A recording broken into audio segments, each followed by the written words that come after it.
Сәлем достар!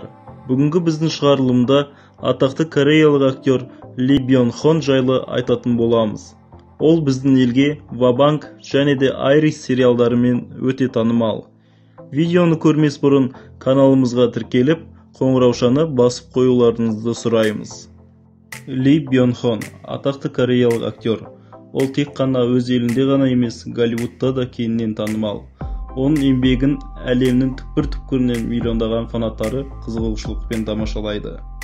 Ли Бьон Хонның отаны Оңтүстік Корея, Сеул қаласы.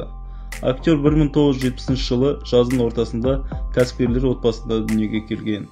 Ол жастық шағында актерлік карьера жайында мүлдем ойланбаған. Сондықтан мектепті бітіргеннен соң Ханьян Ли университетіне түсіп, француз әдебиеті бакалавр деңгейін алған.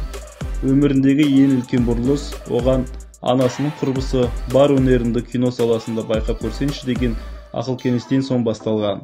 Содан Ли әртүрлі кастингтерге қатыса бастаған. Кейін Чунан университетіне түсіп, театр және кино әртісі мамандығын тәмамдап шыққан. Сол кезден бастап актер кино әлеміне қадам басқан. Ол өзінің экрандық карьерасын телесериалдардан бастаған. Кейін поклонниктары пайда болып, оны кореялық Брэд Питт деп атап кеткен. Актер өзінің талантымен ғана емес, түр келбетімен де көзге түсетін. Лидің бойы 178 см, салмағы 72 келі. Және де мықты бұлшықеттері актерге назар аудартпай қоймас. Актер түскен қауіпсіз аймақ экрандық кино картинасы үлкен атақ алып келеді. Сол фильмде сомдаған қауіпсіздік қызметі рөлі үшін Ли үздік актер атағын жеңіп алады. Кейін мұндай жетістікті өзі түскен Ва-банк дорамасы қайталайды. 2004 жылы «У каждого есть секреты» атты романтикалық комедияға түседі. Ол жердегі ашық сахналар, тіпті эротикалық көріністер бар. Ли бұл фильмда басты рөл сомдайды.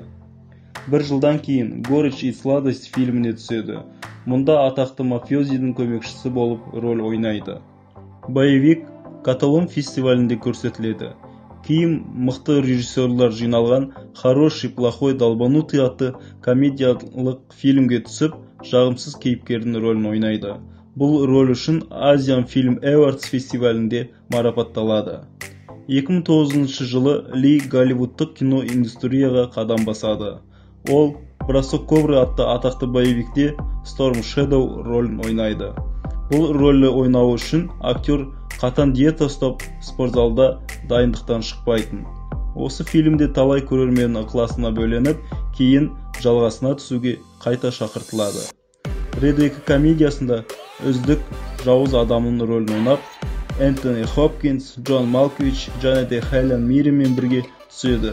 Актер түскен атақты фильмдердің бірі Терминатор Генезис. Мұнда ол Т-1000 маркалы ең мықты робот рөлін сомдайды.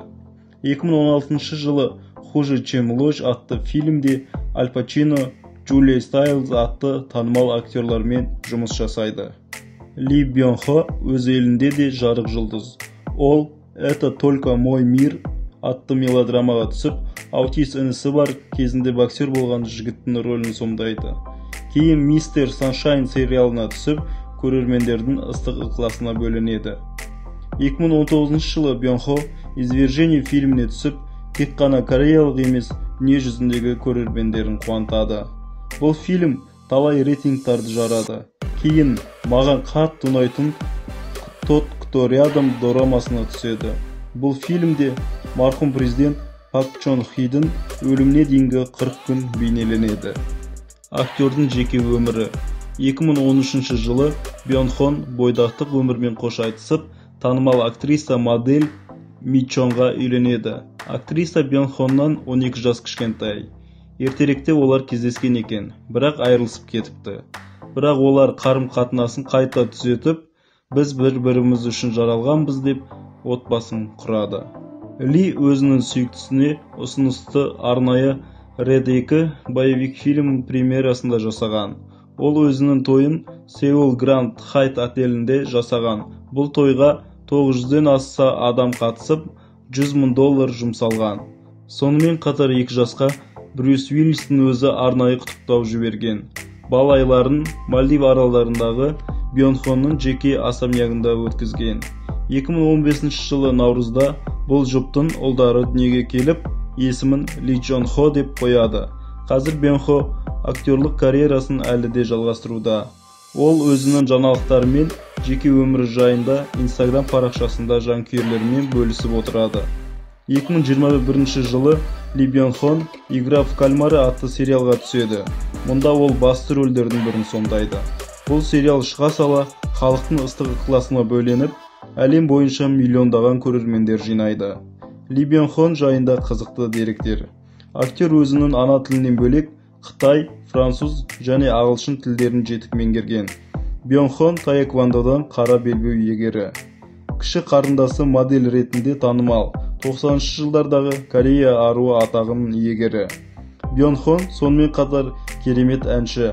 BN Entertainment атты актерларды дайындайтын жеке компаниясы бар. Актер 10-даған номинацияның иегері. Оның 3-еуі «Үлкен қоңырау» және де «Лазурный дракон». Ол бізге «Ва-банк» және де «Айрис» сериалдарымен өте танымал. 2016 жылы Оскар номинациясына ұсынылған алғашқы кореялық актер. Ол Жапонияда да өте танымал. Оны онда 4 патшаның біреуі деп санайды. Сонымен қатар Токио Доун стадионында 45 мың жанкүйер жинаған алғашқы актер. Достар, Ли Бен Хо ойнаған «Игра в кальмара» сериалының жалғасын тосасыздар ма? Бұл туралы ойларыңызды комментарий бөлімінде жаза кетсеңіздер болады. Мен барлық пікірді оқып шығатын боламын.